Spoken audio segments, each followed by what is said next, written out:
Bismillahirrahmanirrahim. Assalamualaikum warahmatullahi wabarakatuh. Innal hamdalillah nahmaduhu wa nasta'inuhu wa nastaghfiruh wa na'udzu billahi min shururi anfusina wa min sayyiati a'malina. Man yahdihillahu fala mudilla lahu wa man yudlil fala hadiyalah. Asyhadu an la ilaha illallah wahdahu la syarika lahu wa ashhadu anna Muhammadan abduhu wa rasuluh. Ya ayyuhalladzina amanu taqullaha haqqa tuqatih wa la tamutunna illa wa antum muslimun. Ya ayyuhan nasu taqu rabbakumul ladzi khalaqakum min nafsin wahidah wa khalaqa minha zawjaha wa batha minhuma rijalan katsiran wa nisaa'a wattaqullaha alladzi tasaaluna bihi wal arham innallaha kana 'alaikum raqiba. Ya ayyuhalladzina amanu taqullaha wa qulu qawlan sadida yuslih lakum a'malakum wa yaghfir lakum dhunubakum wa man yuti'illaha wa rasulahu faqad faza fawzan 'azima. Amma ba'du. Fa inna asdaqal hadithi kitabullah wa khairal huda hudan nabiy sallallahu alaihi wasallam wa syarral umuri muhdatsatuha wa kullu muhdatsatin bid'ah wa kullu bid'atin dhalalah wa kullu dhalalatin finnar. Ikhwani wa akhwati fid din, a'azzani Allah wa iyyakum. Kita bersyukur kepada Allah Subhanahu wa taala atas segala limpahan rahmat dan karunia yang Allah berikan kepada kita semua, sehingga pada kesempatan pagi hari ini Allah masih memberikan kepada kita berbagai macam kenikmatan sehingga kita bisa berkumpul di dalam kegiatan muzakarah dan membaca syarah dari Bulughul Maram, yaitu dari kitab Tawdihul Ahkam, yang semoga Allah Subhanahu wa taala menambah ilmu dan istiqamah kita di jalan Allah Subhanahu wa taala, mencari keberkahan lewat hadis Rasulullah sallallahu alaihi wasallam.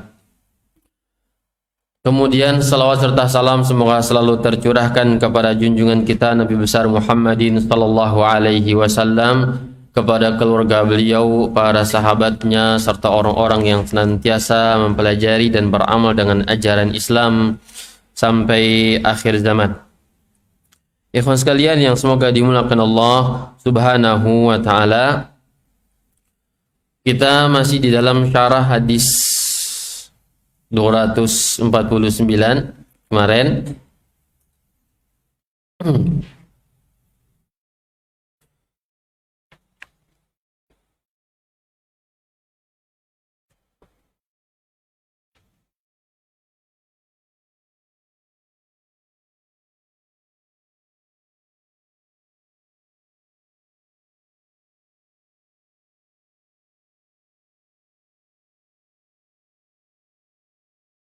Baik.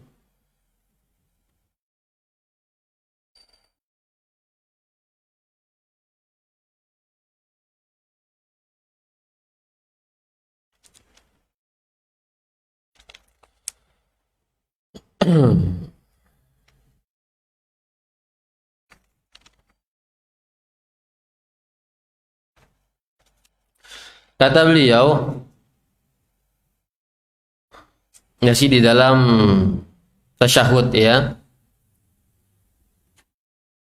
tata cara duduk tasyahud, beliau mengatakan bahwa di dalam faedah hadis itu ma yu'khadhu minal hadis, dari hadis Abdullah bin Umar, hadis Abdullah bin Umar. Kata beliau, ma yu'khadhu minal hadis masyru'iyyatul qu'udi litashahhudi fi sholati tsunaiyyati allati laysa fiha illa tashahhudun wahidun, wa amma sholatu thulathiyatu war rubaiyatu fa fihima tashahhudani. Yaitu kata beliau, faedah pertama disyariatkannya duduk untuk tasyahud ya di dalam salat 2 rakaat yang tidak ada kecuali hanya ada 1 tasyahud. Wa amma salatu tsulatsiyatu war rubaiyatu fa fiha tasyahudani. Adapun salat 3 rakaat dan 4 rakaat maka ya ada 2 tasyahud. Ada 2 tasyahud. Ada 2 duduk tasyahud di sana yang dikenal dengan tasyahud awal dan juga tasyahud akhir. Adapun salat 2 rakaat kata beliau maka dicukupkan dengan 1 tasyahud. Ini ya faedah pertama. Kita tahu ya di dalam semua salat yang 2 rakaat ya bahwa kita hanya bertasyahud 1 kali. Ya, bertasyahud 1 kali. Adapun di dalam salat yang 3 rakaat maka disyariatkan di sana ada 2 tasyahud. Mungkin termasuk di sini adalah salat witir yang 3 rakaat dianjurkan 2 tasyahudnya, walaupun khilaf terjadi di kalangan para ulama. Apakah afdalnya yang 3 rakaat atau 5 rakaat itu dilakukan dengan beberapa tasyahud atau 1 tasyahud saja? Ya. Dalam sholat witir 3 rakaat misalkan, maka dianjurkan menurut apa yang disampaikan oleh Syekh Ali Bassam di sini tetap dianjurkan 2 tasyahud, yaitu pada 2 rakaat pertama kemudian tasyahud dan salam, dan yang kedua ya rakaat ketiga tasyahud dan salam, 2 kali salam.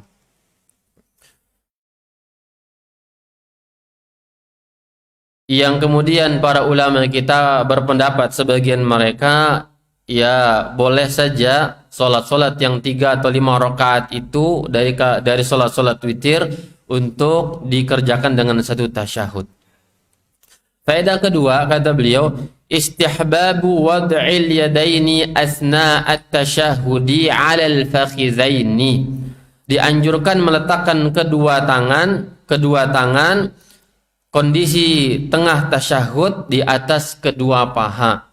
Ya, diletakkan kedua tangan itu pada 2 paha kita. Itu posisi yang meletakkan kedua tangan ketika tasyahud. Yang ketiga kata beliau, amma sifatu wad'il yadaini asna at-tasyahudi fal yusra yabsutuha 'ala al-fakhidhihi al-yusra. Adapun kaifiatnya, sifatnya, tata cara meletakkan kedua tangan itu ketika tasyahud kata beliau, maka yang kiri diletakkan di atas paha yang kiri.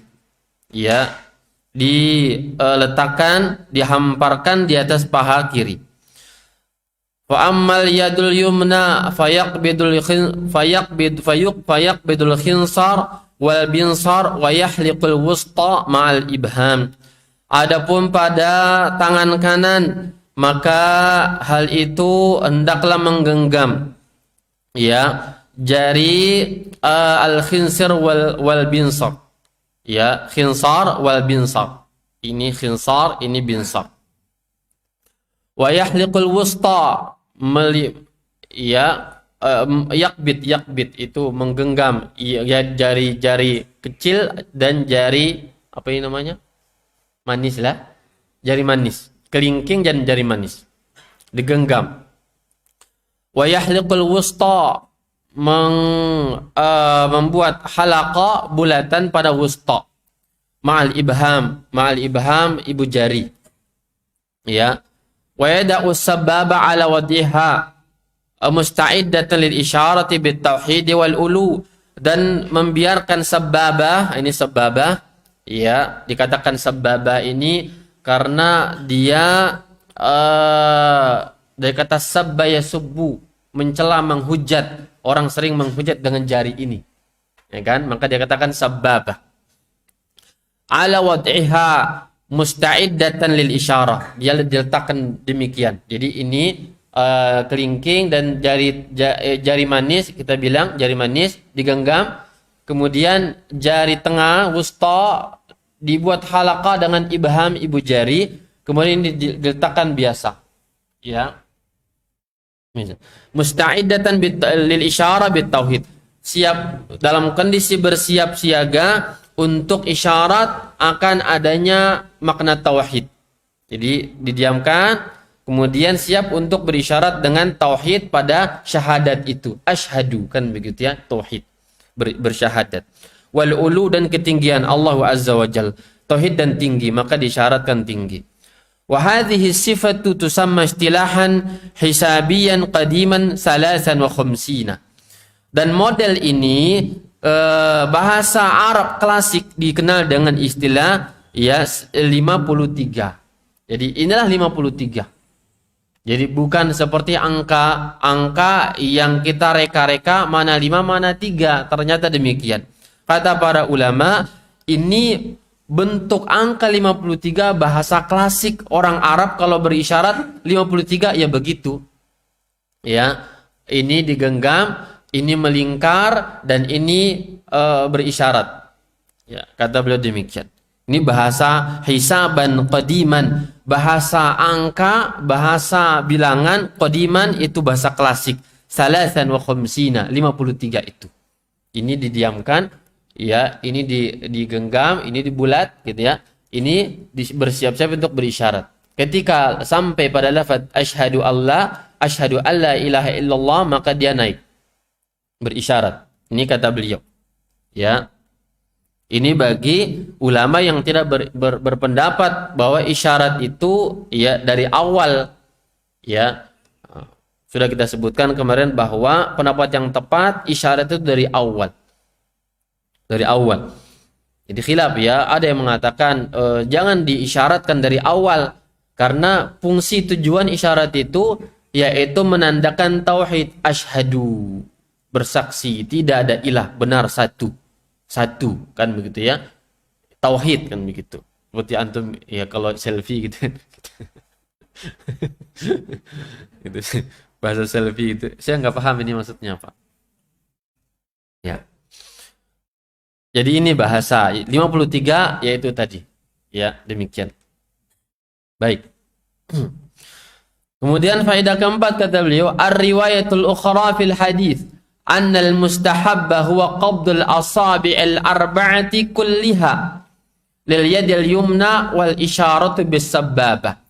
Dalam riwayat yang lainnya, ya, dalam riwayat yang sudah kita baca dalam hadis itu, kata beliau annal mustahabba, bahwa yang dianjurkan itu qabdul asabi'il arba'ati kulliha, menggenggam keempat jari jemari itu semuanya, wal isyaratu bis sababah, dan berisyarat dengan sababah. Bagaimana menggenggam semuanya? Ya genggam semuanya dan dengan ini berisyarat, tidak dibulatkan.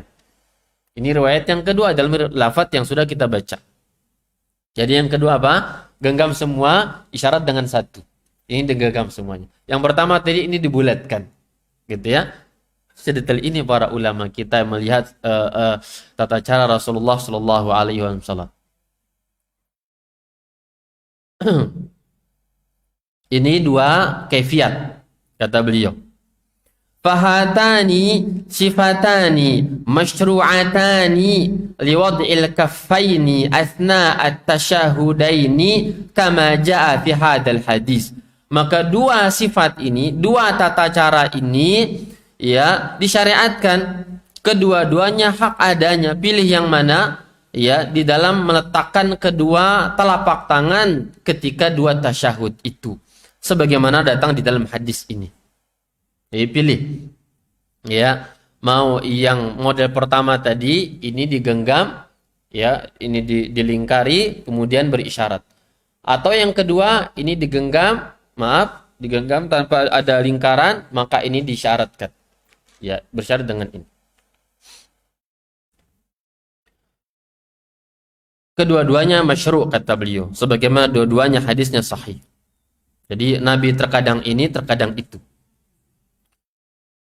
Yang kelima, faedah kelima,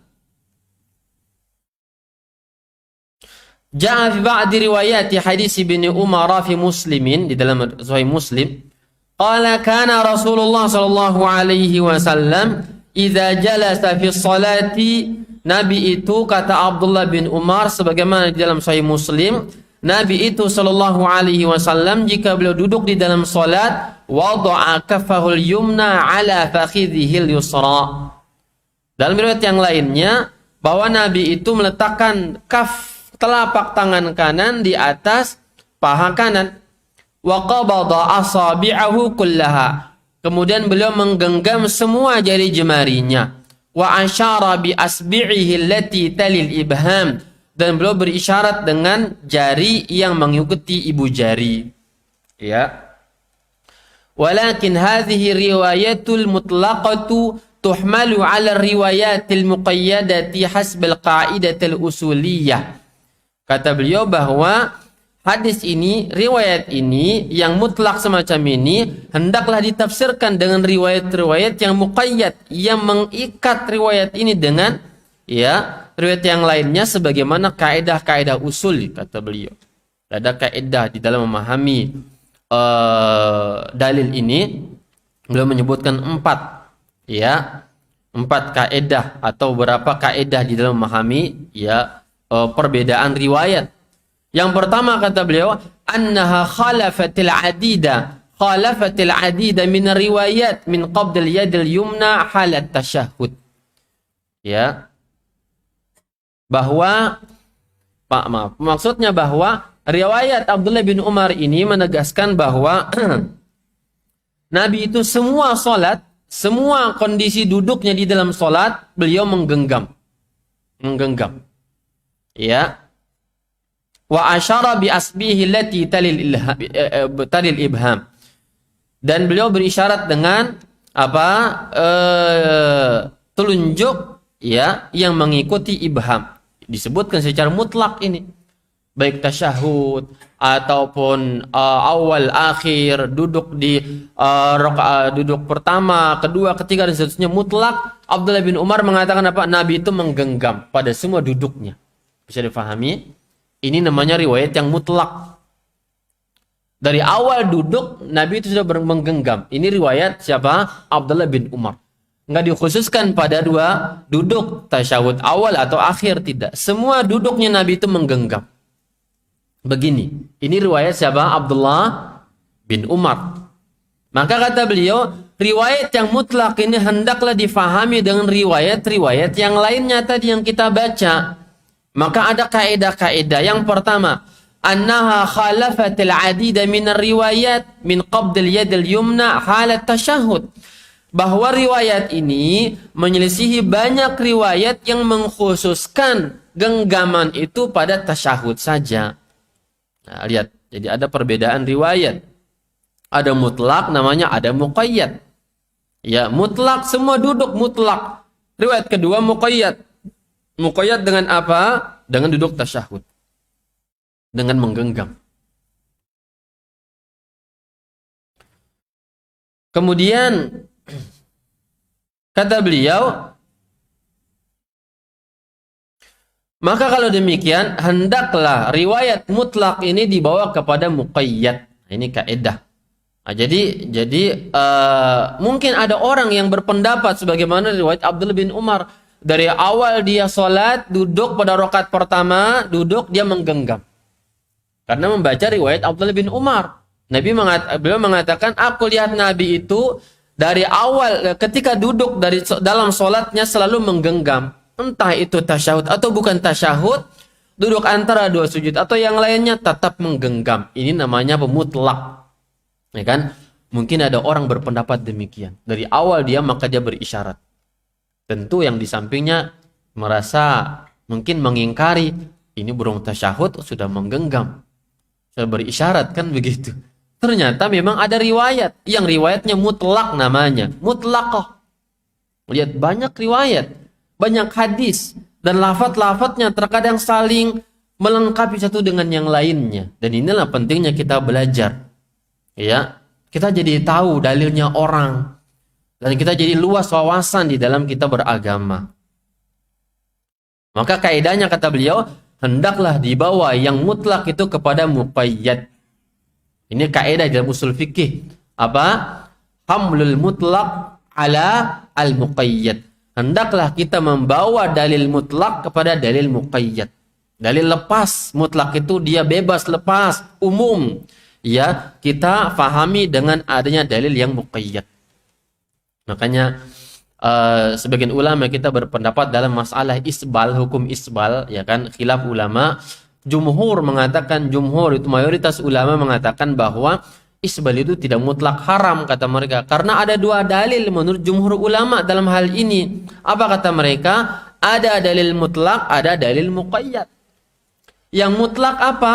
Mutlak itu kata Nabi apa? Ma asfala minal ka'abaini minal izari fa finnar. Apapun itu, sarung, kain, jubah, celana yang di bawah mata kaki tempatnya di neraka. Ini mutlak.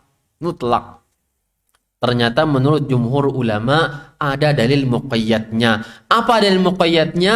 Dalam lafaz lain dikatakan, ya Allah tidak melihat orang yang menjulurkan kain di bawah mata kaki khuyala'a kalau dia sombong. Maka jumhur ini mengkaji.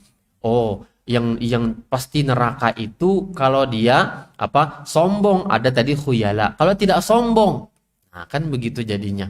Maka berlakulah kaidah hamlul mutlak alal muqayyad menurut jumhur ulama di dalam penerapan kasus tadi.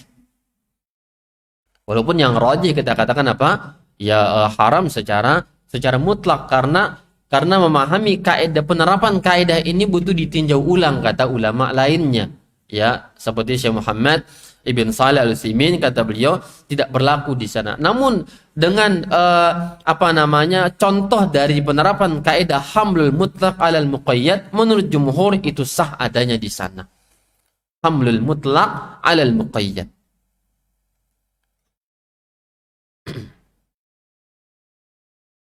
Kemudian kaidah kedua kata beliau, julusus salati yuradu bihil julus litashahhud wa ammal jilsatu allati baina as-sajdataini fahiya tu'raf wa tuqayyad bihadha al-lafz al-jilsat baina as-sajdataini.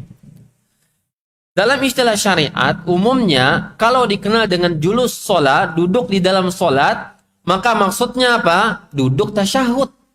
Ya, maka lafadznya tadi apa? Jalasa fis shalah, Nabi itu duduk di dalam salatnya, yaitu maksudnya apa? Duduk tasyahud. Karena kalau duduk antara dua sujud, ulama bahasakan dengan ya al-jalsa bainas sajdatain. Ada istilah masing-masing, kan begitu. Ya. Kalau disebutkan duduk dalam salat, maka maksudnya apa? Tasyahud, duduk tasyahud. Kalau duduk antara dua sujud, mereka istilahkan al-jalsa bainas sajdataini, duduk antara dua sujud. Maka hadis Abdullah bin Umar ini nggak bisa dibawa kepada kondisi apa? Duduk antara dua sujud. Ya. Yaitu hendaklah dibawa kepada duduk tasyahud. Nah, maka ini ya riwayat di dalam kondisi menggenggam ini. Jadi ada sebagian ulama kita berpendapat demikian bahwa ya hendaklah selalu menggenggam dalam solat, duduk di dalam solat, apakah itu rakaat awal, tsani, kedua, tiga dan empat selalu dalam kondisi menggenggam dan bisa berisyarat dengan jari telunjuk. Ya. Nah, jadi namun yang tepat kata beliau tadi apa? Hendaklah mutlak itu dibawa kepada muqayyad, yaitu menggenggam dan berisyarat pada duduk pada tasyahud. Ya, pada kondisi tasyahud. Kemudian beliau membahas khilaful ulama khilaf dalam keadaan. Zahabal Hanafiyatu ila anna al-mustahabba huwa wad'u yadihi al-yumna ala fakhidhihi al-yusra yumna wa yadahu al-yusra ala fakhidhihi al-yusra ja'ilan atrafa asabi'ihi 'inda harfi raqbatihi al-a'la basitan asabi'ahu kullaha fala yaqbid syai'an minha. Ya. Kata beliau bahwa pendapat Abu Hanifah di dalam tata cara letakkan tangan kondisi duduk dalam solat, kata beliau, yang mustahab, yang dianjurkan menurut mazhab Abu Hanifah apa? Meletakkan tangan kanan di paha kanan dan meletakkan tangan kiri di paha kiri, kemudian mengkondisikan ujung-ujung jari jemari menuju apa? Lutut, ya, lutut, dan dihamparkan itu semuanya tanpa digenggam pada semua duduk. Ini pendapat siapa? Abu Hanifah. Kemudian dia berisyarat, ya, ketika bertasyahud, berisyarat, ya, dalam kondisi dia letakkan, anggaplah ini lutut, maka tetap kondisi demikian ketika tasyahud pun. Asyhadu. Enggak menggenggam apa-apa. Enggak membentuk bulatan atau menggenggam, tapi tetap kondisi demikian. Asyhadu. Ini pendapat siapa? Abu Hanifah.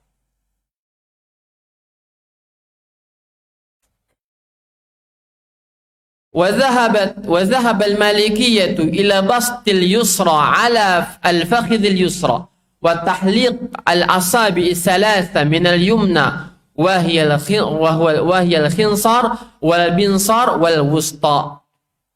Ya, Imam Malik berpendapat ila bastil yusra ala fakhidhil yusra, yaitu dengan menghamparkan telapak kiri di atas paha kiri dan membuat lingkaran pada jari jemari tiga jari jemari tangan kanan, telapak tangan, yaitu al-khinsar wal binsar wal wusta, dibuatnya apa? Bulatan.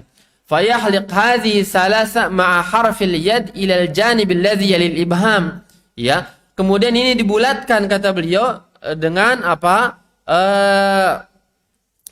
Dilingkarkan dengan pokok ibu jari, dilingkarkan demikian, dilingkarkan.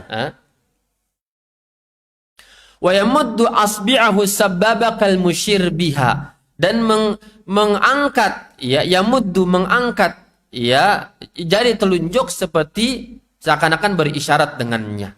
Wa yatrukul ibham ala tabi'atihi, dan membiarkan ibu jari biasa, terlentang biasa, ya. Dan istilah klasiknya yaitu tis'atan wa isyrina, 29 istilah. Kalau kemarin dalam hadis apa? 50, ya 3. Kalau ini 29, yaitu dengan cara melingkarkan 3 jari kelingking, jari manis dan jari tengah, kemudian dilingkarkan seperti ini, dan ini tetap, ya, berisyarat, yang telunjuk berisyarat, dan ini biasa pada posisi ini, ya. Ini model lain, perhatikan. Jadi ini tetap, ya, ini dibulatkan begini, ya.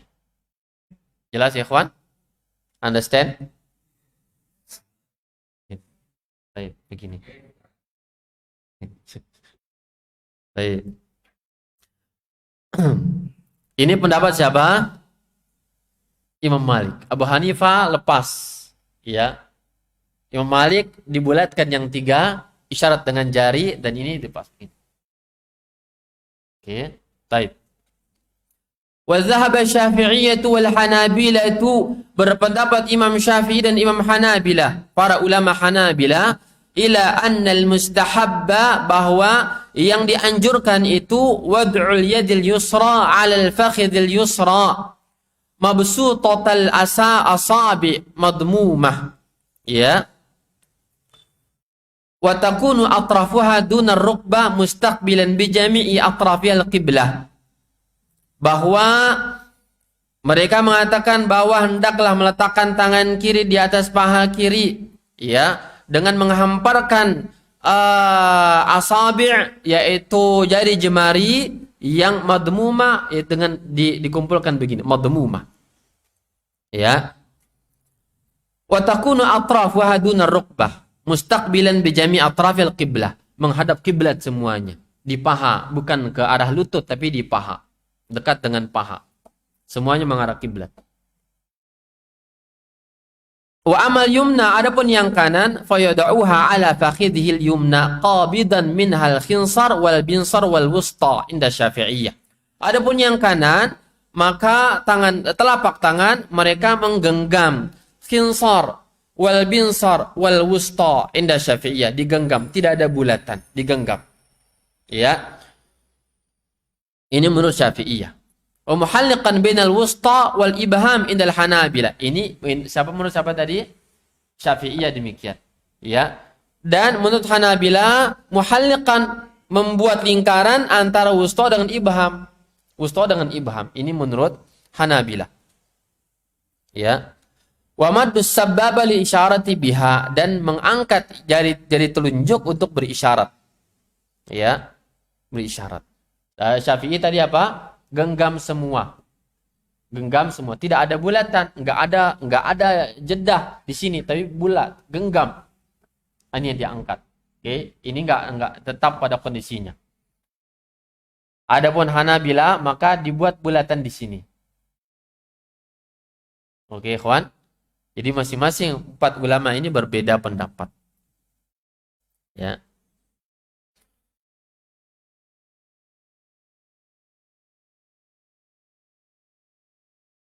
Kemudian sebagian ulama kita berusaha untuk mengkompromikan pendapat ini dalil-dalil yang ada, ya. Namun itulah pendapat para ulama kita ya dalam 4 pandangan. Kita sering melihat ikhwan atau kita sendiri terkadang mempraktikkan memang ya sebagian kita Syafi'iyah, sebagian kita menerapkan Hanabilah kan gitu. Ya, Hanafiyah tidak ada yang mempraktikkan di negara kita. Ya.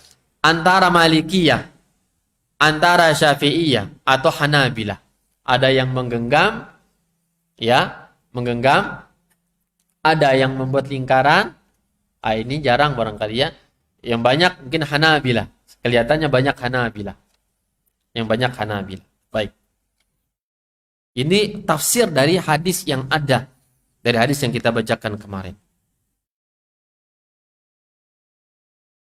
Kemudian kita juga tadi menyinggung kemarin ya, kita singgung tentang isyarat. Ya, isyarat dengan jari ini apakah digerakkan atau tidak? Kata Syekh, "Waqtalafa al-a'immatu watba'uhum fil hal allati yustahabu fiha al-isyaratu bil isbi' atau isba' atau isbu'." Kata isba' ini kata para ulama dibaca dengan ragam. Bisa antum baca usbu', bisa usba', bisa usbi', bisa asba', bisa asbu', bisa asbi', bisa isbu', bisa isba', bisa isbi'. 9 bacaan. Di dalam apa? Isba' atau asba' atau usba'. Ya. Mungkin antum dengar satu hari gitu. Ragam. Oh, ini salah gitu. Jangan salahkan. Itu 9-nya sah semuanya. 9-9-nya sah cara bacanya. Kata beliau bahwa ulama khilaf ya tentang apa isyarat dengan isba' tadi. Zahaba al-Hanafiyya ila annahu yushiru biha 'inda qawlihi fit tasyahhud la ilaha illallah. Abu Hanifah berpendapat berisyaratnya itu dengan la ilaha illallah saja. Ketika ada lafaz la ilaha illallah, tauhid. Ya, Abu Hanifah kan tadi menghamparkan biasa la ilaha illallah. Setelah itu apa? Turun lagi. La ilaha illallah. Turun lagi. Wa dzalika inda isbatil ilahiyyati lillahi ta'ala wa nafiha 'amman siwah. Ya. Hal itu karena mereka berpendapat bahwa dalam rangka untuk menetapkan uluhiyah bagi Allah, tauhid uluhiyah, dan menafikan selain Allah Subhanahu wa taala di dalam uluhiyah. La ilaha illallah. La ilaha illallah, hanya satu ilah yang hak diibadahi dan tidak ada yang lainnya. Maka mereka berpendapat isyarat ini pada la ilaha illallah saja, pada kalimat tauhid itu. Ini pendapat Abu Hanifah. Yang kedua, wa dhahaba al-malikiyatu ila anna al-mustahabba an yudima tahrika as-sabbabati tahrikan wasatan wa yakunu min awal at-tashahhudi ila akhirih. Imam Malik berpendapat bahwa yang dianjurkan itu yudimu at-tahrik, yaitu terus-menerus mengisyaratkan, menggerak-gerakkan sababa, tahrikan wasata, dengan gerakan yang standar, pertengahan, tidak terlalu kencang, tidak terlalu lambat. Dan itu berlaku kata min awal tasyahud ila akhiri, dari awal tasyahud sampai selesai. At-tahiyatu lillah was-salawatu wat-thayyibat, terus menggerak-gerakkan sampai selesai. Ini pendapat siapa? Imam Malik bin Anas dan para pengikutnya. Ya. Dalil beliau ada datang dalam riwayat Imam Ahmad dan juga An-Nasa'i, di mana disebutkan bahwa summa rafa'a isbi'ahu fara'aituhu yuharriquha yad'u biha. Riwayat Ahmad dan juga An-Nasa'i mengatakan bahwa aku melihat Nabi itu, Wa'il bin Hujr mengatakan, Aku melihat Nabi menggerak-gerakannya dan berdoa dengannya. Menggerak-gerakannya. Dan dalil mereka juga secara bahasa.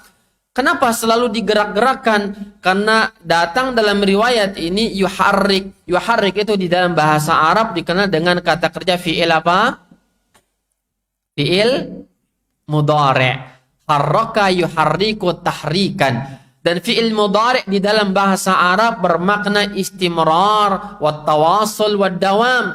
Bermakna pekerjaan yang terjadi, yang diungkapkan dengan fi'il mudhari' dalam ilmu syar'i adalah berkesinambungan dan terus-menerus kejadiannya. Ini dalil bahasa. Dalil Imam Malik bahwa kenapa digerakkan terus-menerus? Karena lafaz sahabat mengungkapkan gerakan jari Nabi, telunjuk Nabi itu dengan bahasa fi'il mudhari'. Dan fi'il mudhari' itu bermakna apa? Istimrar, berkesinambungan terus-menerus kejadiannya. Tidak berhenti. Itu fi'il mudhari'. Bukan fi'il madhi. Atau bukan fi'il amar, tapi mudhari'. Mudhari' itu bahasa kita apa? Present tense. Continuous. Ya. Past tense.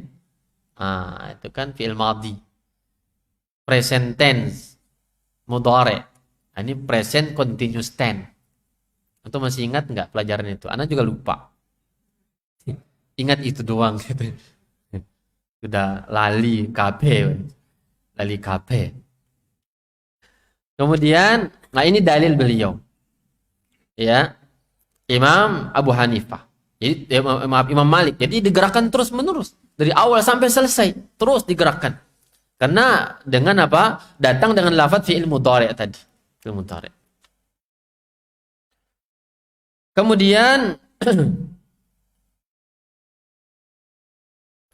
wa dhahaba Syafi'iyyatu ila anna al-mustahabba an yushir bis-sababa indal hamzah min qawlihi illa Allah. Nah, ini lagi. Syafi'iyah berpendapat bahwa yang dianjurkan itu yaitu berisyarat dengan jari telunjuk tadi ketika hamzah pada ungkapan illallah. Jadi tidak ada yang lainnya. Illallah. Selesai. Ini Syafi'iyah sebenarnya. Asyhadu alla ilaha illallah. Illa saja. Ya. Jadi apa? Yang Syafi'i kan tadi menggenggam ya. Menggenggam semuanya. Asyhadu alla ini belum gerak. Asyhadu alla ilaha illallah. Illa itu karena pengecualian hanya Allah. Kecuali Allah maka diangkat. Illa kecuali Allah satu diangkat langsung menunjukkan tauhidnya itu. Ini menurut siapa? Syafi'iyah. Ya. Lianna hadza huwa mautinul isyarah ila tauhid. Karena inilah tempat isyarat tauhidnya itu, penetapan illallah kecuali Allah. Ya, penetapan. Jadi penafian la ilaha, penafian illallah kecuali Allah, maka baru diangkat. Jangan dari awal la ilaha. Tapi apa diangkatnya itu apa? Isyaratnya ketika gerakannya ketika illa, hamzah pada i. Illallah itu. Ya, isyarat ketika illallah saja. Kemudian wala yuharrikuha. Iya, dan tidak menggerakkannya, sekali saja berisyarat. Tidak digerak-gerakkan. Ini Syafi'iyah. Wa dhahaba al-Hanabilatu ila istihbab al-isharati bis-sabbabati fi at-tashahhud fi kulli marratin inda dzikri lafzi al-jalalati Allah munabbihan ala tauhid wa la yuharrikuha. Hanabilah, para ulama pengikut Imam Ahmad mengatakan, berpendapat bahwa dianjurkan isyarat itu dengan jari telunjuk tadi ketika tasyahud pada setiap lafaz Allah. Ya. Pada setiap lafaz Allah. Ya. At-tahiyatu lillah. Was-salawatu wat-thayyibat. Assalamu alayka ayyuhan nabiyyu wa rahmatullahi wa barakatuh. Assalamu alayna wa ala ibadillahi salih. Asyhadu alla. Angkat ketika Allah saja. Allahumma, turun lagi. Ketika Allah. Naik. Setelah itu turun lagi. Itu Imam Ahmad. Dan tidak digerak-gerakkan. Baik. Maka ini 4 pendapat ulama dalam tata cara isyarat tadi. Kita ulang. Imam Abu Hanifah apa? Menggerakkan ketika la ilaha illallah. Lengkap. La ilaha illallah saja. Ataupun wa anna Muhammadar Rasulullah, tidak ada gerakan. Kemudian Imam Malik, ya dari awal digerakkan sampai selesai. Mutlak beliau gerakkan itu. Dari awal tasyahud sampai salam. Sampai selesai. Dalam tasyahud atau doa dan terus. Imam Syafi'i mengatakan apa? Ya, gerakannya ketika illah saja. Illah. Imam Ahmad berpendapat apa? Pada semua lafaz Allah. Yang rajih sebagaimana ya tarjihnya Syekh Nasiruddin ya di dalam kitabnya Tamamul Minnah fi ta'liqi ala fiqh sunnah, kata beliau yang rajih dari 4 pendapat ulama ini adalah pendapatnya Imam Malik bin Anas, yaitu dengan tetapnya riwayat ya wa yuharrikuha. Hanya saja karena riwayat ini datang di dalam kitab Ashabus Sunan, Sunan Nasa'i dan juga Imam Ahmad, ya, kata sebagian ulama kita melemahkan riwayat ini karena dia adalah syadz, ya, ada tambahan yang menyelisih banyak riwayat, kata ulama, di mana banyak riwayat itu mengatakan la yuharrikuha, tidak menggerak-gerakkannya. Namun Syekh Albani mengatakan bahwa dengan sahihnya riwayat ini, ya, dan ini tidak masuk dalam kategori syadz, yaitu riwayat yang menyelisihi pendapat kebanyakan riwayat lainnya, bukan. Namun dia dikenal dengan istilah ziyadatus siqah, yaitu tambahannya orang yang siqah dan diterima pendapat itu. Ya, secara riwayat itu sah adanya, sebagaimana ulama klasik semuanya mensahihkan. Tidak ada ulama yang melemahkan. Kata beliau, tidak ada yang mengatakan syadz riwayat ini. Kebanyakan mereka adalah mensahihkannya. Ya, ada ulama yang tidak mengamalkannya karena dia memberlakukan kaidah nasakh mansukh dan semisal itu. Adapun dari sisi periwayatan, maka zaman klasik turun temurun para salaf itu mengamalkan hadis tahrik ini, kata beliau. Dan sudah kita sebutkan kemarin bahwa ya makna isyarah itu juga mengandung makna apa? Tahrik itu gerakan, mengandung makna gerakan. Maka itulah yang sahih bahwa disunnahkan, bukan wajib ya, dianjurkan kita itu menggerak-gerakannya. Lebih-lebih ada penguat bahwa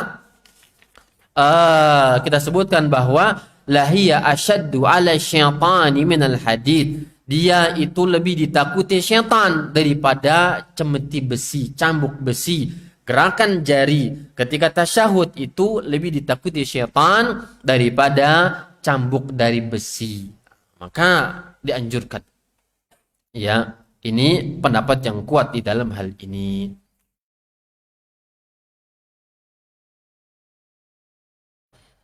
Baik, ini yang dapat disampaikan barangkali pada kesempatan ini. Ada sedikit tentang cara duduknya sudah saya sampaikan pada kesempatan itu. Ya, sedikit kita baca. Kata beliau, ada pun tata cara duduk tasyahudnya. Maaf, ada waktu ya. Dikit. Zahaba Malikun wa atba'uhu ila anna al-mustahaba an yajlisa mutawarikan. Imam Malik berpendapat dan para pengikutnya semua duduk dalam salat itu yaitu semuanya tawarruk. Tawarruk, semua duduk dalam salat. Awal sampai salam tawarruk. Masih ingat tawarruk kan semuanya? Ya. Tawarruk. Tawarruk itu ya bahasa Jawa kali ya. Ada warok kan bahasa Jawa, warok. Betul? Kenyang kan warok. Oh, warok. Oh. Ya, duduknya orang yang warok. Warok, warok maaf. Oke. Ya. Mutawarrik, mutawarrok, mutawarrikan. Duduknya semua duduk dalam salat itu tawarruk. Yaitu dari awal sampai salam tawarruk. Sebagaimana kita kalau tasyahud akhir. Semuanya. Ya, kata beliau sama saja. Laki dan perempuan sama dalam hal ini. Ini pendapat Imam Malik. Jadi kita kalau melihat orang itu jangan aneh. Ini kok sudah mau salam? Bukan salam. Itu pendapatnya dari awal begitu duduknya. Sampai selesai. Kita kan yang ada di benak kita kalau begitu duduknya. Ini duduk orang mau salam kan gitu. Itu pendapat kita, pendapat ulama lainnya berbeda dengan kita kan gitu. Ya, itu husnuzon aja lah. Jangan cepat-cepat mau salam gitu kan. Jangan berpandangan demikian. Wa dhahaba Abu Hanifah wa ashabuhu ila anna al-mustahabba huwa an yansiba rijlahu al-yumna wa yaqut 'ala al-yusra wa hadha fi kulli jalasati shalah fa hadhani al-qawlani mutaqabilani. Kata beliau, Abu Hanifah berpendapat yaitu duduk iftirash pada semua duduknya berlawanan. Malik mengatakan apa? Semua duduk itu tawarruk. Imam Abu Hanifah semua duduk itu apa? Iftirash. Lihat. Ya, lawannya. Malik mengatakan semuanya tawarruk. Abu Hanifah semuanya iftirash. Iftirash semuanya. Wa dhahaba al-Imam Ahmad. Imam Ahmad mengatakan annal mustahabba an yatawarraka fi julusi at-tashahhud al-akhir fi salati dzati at-tashahhudaini. Nah, kata beliau. Imam Ahmad mengatakan bahwa yang dianjurkan itu tawarruk pada duduk tasyahud akhir yang pada sholat dua tasyahudnya. Dua tasyahud apa? Ya maghrib, isya, zuhur, asar kan gitu. Dua tasyahud. Maka duduk tawarruk itu jika duduk tahiyat akhir ya pada sholat yang dua tasyahud. Itu tawarruk. Adapun duduk tahiyat awal atau sholat yang yang ada satu tasyahud saja, maka duduknya itu apa? Iftirash. Mau sholat witir 9 rakaat hanya satu tasyahud, maka semuanya duduk akhirnya apa? Iftirash. Iftirash semuanya. Ya. Ini pendapat Imam Ahmad. Dan kalau dua tasyahud, maka yang akhir tawarruk. Jelas ya? Baik. Wa dhahaba al-Imam Syafi'i ila annahu yatawarraku fi kulli tasyahhudin akhirin mutlaqan. Imam Syafi'i berpendapat bahwa tawarruk pada semua tasyahud akhir mutlak. Apakah dia satu atau dua tasyahud salat itu enggak penting. Yang penting salat tasyahud akhir semuanya tawarruk. Tawarruk. Berkata Ibnu Rushdi, qala Ibnu Rushd wasababul khilaf ta'arudul athar. Ibnu Rushdi mengatakan sebab khilaf ulama dalam hal ini kontradiksinya Pak, banyak hadis dalam hal ini. Ya, banyak hadis dalam hal ini.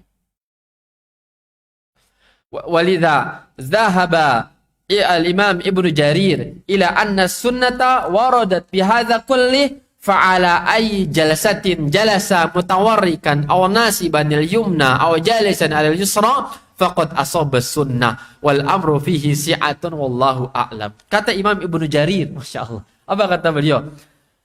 Karena semua pendapat ini ada dalilnya, semuanya ada dalilnya kata beliau, maka duduk yang mana saja dipilih, mau tawarruk, mau iftirash, pada rakaat awal, kedua, ketiga, dan terakhir. Mau yang mana saja, no problem. Al-amru fihi si'atun. Boleh semuanya. Pendapat siapa? Al-Imam Ibnu Jarir. Apa pendapat? Apa mazhab Ibnu Jarir ini? Sebagian ulama kita mengatakan beliau Syafi'iyah. Sebagian ulama mengatakan beliau Malikiyah. Namun beliau keluar dari mazhab. Nggak mau membawa bendera mazhabnya. Apa kata beliau? Semuanya sahih. Ya, sudah jangan debat, semuanya sahih. Ini kata Ibnu Jarir, mufassir, pemilik tafsir Ibnu Jarir. Lain ada At-Tabari, ada Ibnu Jarir. Benar Ibnu Jarir At-Tabari gitu. Ya, Ibnu Jarir At-Tabari. Ada Al-Qurtubi, Ada Al-Qurtubi, ada At-Tabari. Ya, Ibnu Jarir At-Tabari. Mufassir kabir, mufassir besar yang menjadi rujukan tafsir dengan riwayat. Ya, beliau Ibnu Jarir At-Tabari mengatakan barang siapa yang mengambil salah satu pendapat dengan dalil yang ada, karena semuanya ada dalilnya, itu sudah ashabas sunnah, sudah menjalankan sunnah. Enggak ada yang tidak sunnah. Enggak ada yang bid'ah di sini. Ashabas sunnah, semuanya sudah menjalankan sunnah Nabi. Wal amru fihi si'atun, dan perkara dalam hal ini lapang dada. Wallahu a'lam. Hanya Allah yang tahu kebenarannya. Ini tentang tata cara duduknya, jelas ya ikhwan. Jadi itu tata cara tasyahudnya, posisi tangannya, dan begitulah duduknya. Wallahu ta'ala a'lam bishawab. Ini yang dapat disampaikan. Kurang lebihnya mohon dimaafkan. Jika ada soal 1-2 tafadhol untuk ditanyakan. Nah, ya Abu Syafiq tafadhol.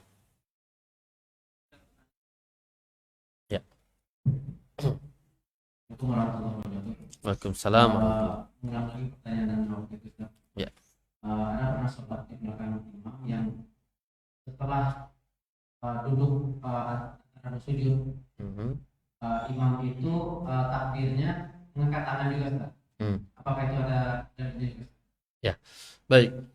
Setiap gerakan angkat tangan, takbir ya. Dari duduk ke sujud. Ya, duduk ke sujud, kemudian dia takbir Allahu Akbar, dia angkat tangan. Allahu Akbar. Ini ada pendapat ulama. Ada pendapat ulama yang menerapkan itu. Ketika mau sujud juga angkat tangan. Iya.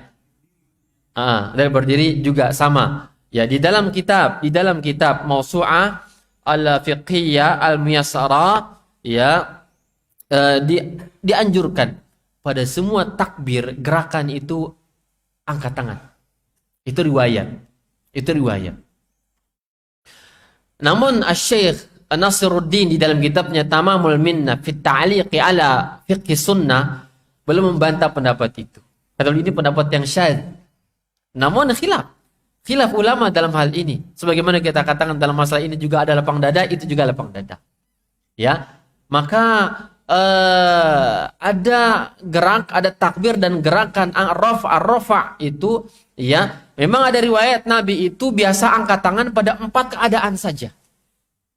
Takbiratul ihram, ketika ruku', bangkit dari ruku', dan bangkit dari duduk, antara duduk tasyahud tahiyat awal menuju rakaat ketiga.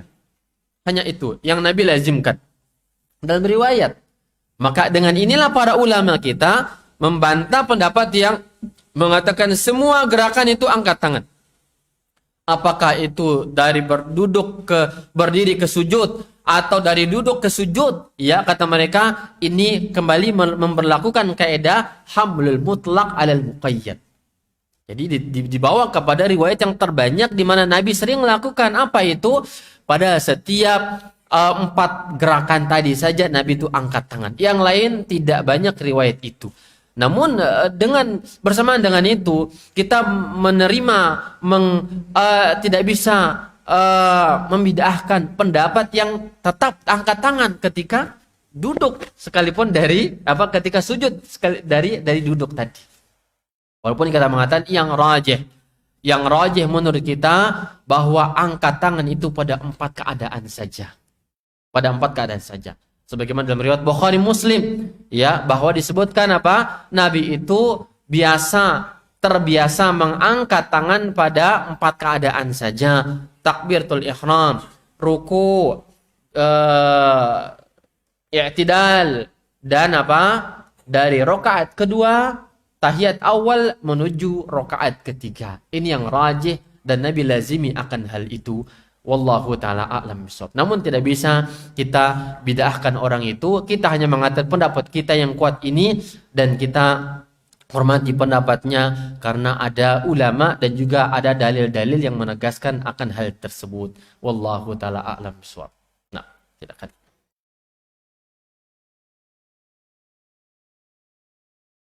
Karena semua dasar dari seringkali kita masih belum mengikuti seluruhnya, campur-campur gitu. Jadi duduknya ada yang duduknya ada, tapi waktu mengangkat tangannya itu dia tidak menggerakkan lurus saja. Ini gimana? Mencampur Oh iya, mencampur aduk mazhab. Oke. Kolaborasi mazhab. Jadi dalam sholat kita enggak hambali mutlak dari awal sampai salam. Sebagaimana enggak Syafi'i juga, enggak Maliki, enggak Hanafi. Baik.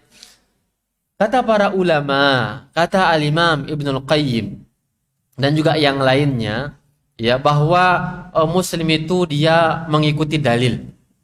Jadi selalu kita berpatokan dengan dalil.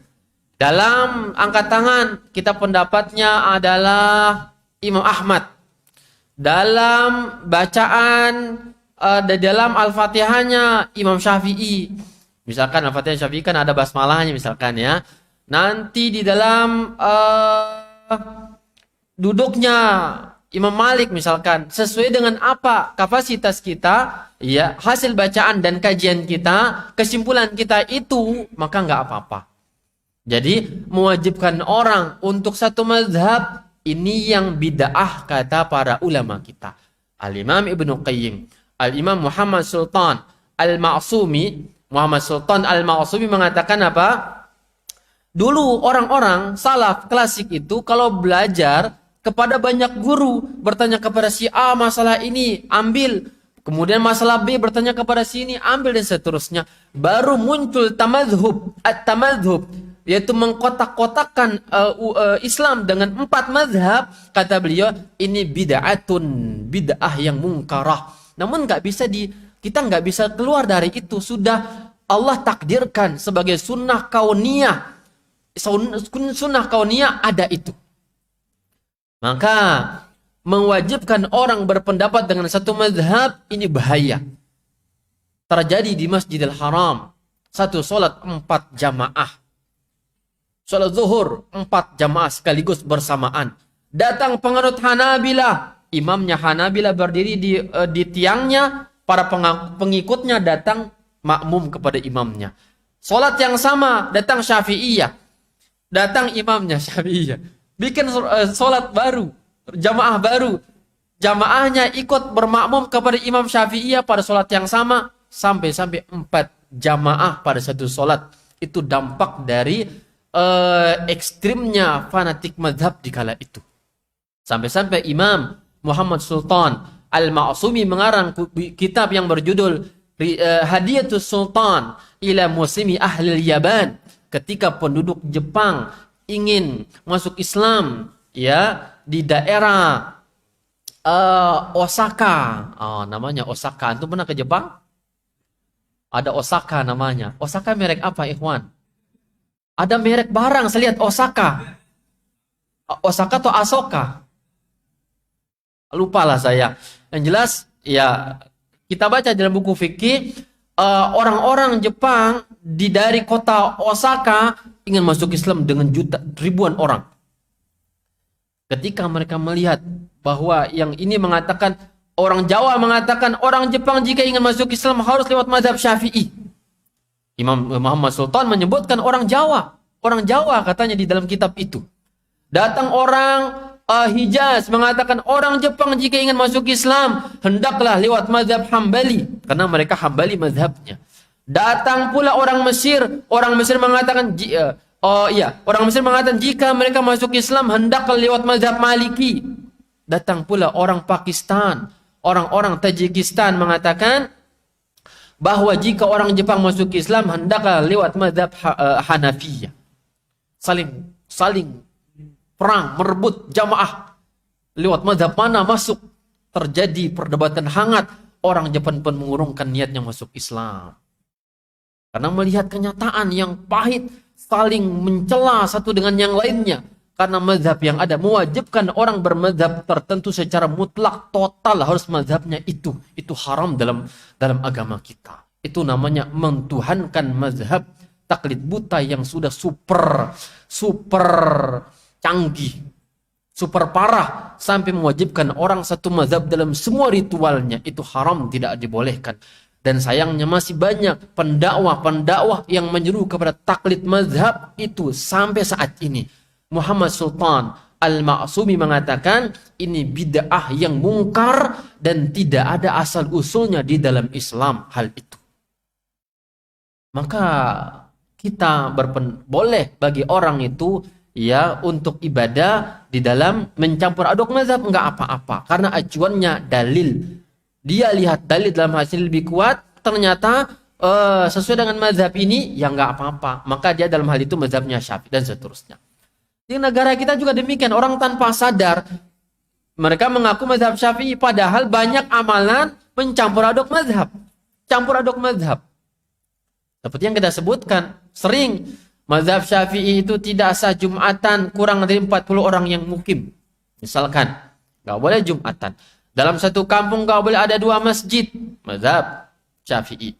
Mazhab Syafi'i mengatakan haramnya musik, mereka melanggar mazhab Syafi'i juga. Jadi sudah campur aduk mazhab. Ya. Iya benar. Azan Syafi'i juga nggak pernah dilakukan di sini. Ya, dengan lafaz yang pernah kita bahas ya, ada berapa lafaz azan itu? Ya, ada azan Abi Mahdzurah dan juga Bilal dan juga yang lainnya. Ya. Dan memang ternyata pada kenyataannya orang itu keluar dari kaedahnya bahwa secara fitrah manusia mencari yang hak, yaitu dalil, bukan mazhab. Memang betul kita nggak menolak mazhab. Orang itu sudah nggak bisa keluar dari yang namanya mazhab zaman sekarang, karena mazhab itu adalah sudah menjadi cara beragama orang, nggak bisa keluar. Tapi ingat bahwa mazhab itu sarana untuk belajar agama Islam, ya, sarana untuk belajar. Yang sesuai dengan dalil diambil, yang tidak ada dalilnya ditolak, dibuang saja. Contoh misalkan dalam masalah usolli, lafaz niat, Syafi'i, Hambali, ya, dan sebagian ulama mengatakan disunnahkan untuk melafalkan niat usolli dan nawaitu, disunnahkan itu. Imam Ibnu Taimiyah dan juga Ibnul Qayyim dan juga yang lainnya datang, kata mereka ini dari mazhab, maka selagi tidak ada dalilnya kita tolak. No usolli, no nawaitu. Kenapa? Nggak ada dalilnya dalam hal itu. Niat dalam hati saja. Tidak usah mengatakan usolli atau nawaitu dalam melafalkan niat. Kenapa? Nggak ada dalil. Cek saja. Semua buku nggak ada yang meriwayatkan itu. Itu ijtihad murni. Ijtihad para ulama. Kata mereka agar niat batin lebih kuat mencocoki niat lisan. Atau yang kedua, kata sebagian ulama mengatakan karena ada orang yang sering ragu-ragu dan was-was dalam niat, maka dikokohkan itu, dipatenkan dengan ucapan lisan lagi. Itu semuanya ijtihad, akal-akal manusia. Namun kita katakan bahwa dalil adalah sesuatu yang final untuk amal ibadah kita. Selagi tidak ada dalil, maka tidak ada ibadah. Ada dalil, kita ambil dan kita amalkan. Maka kembali bahwa mencampur aduk mazhab yang kita berdasar kepada dalil ini tidak tercela, justru inilah yang disunnahkan dan yang hak adanya. Wallahu ta'ala a'lam bishawab. Ini kurang lebihnya demikian. Mohon maaf jika ada yang kurang dan yang salah. Semoga Allah Subhanahu wa taala memberikan ampunan kepada kita semuanya, dan Allah Azza wa Jalla mempertemukan kita dengan Ramadan yang mulia. Allahumma ballighna Ramadan. Ya Allah, pertemukan kami dengan Ramadan yang mulia. Ini yang dapat kami sampaikan. Wassallallahu ala nabiyina Muhammadin wa ala alihi washabihi ajmain. Subhanakallahumma rabbana wa bihamdika asyhadu an la ilaha illa anta astaghfiruka wa atubu ilaik. Assalamualaikum warahmatullahi wabarakatuh.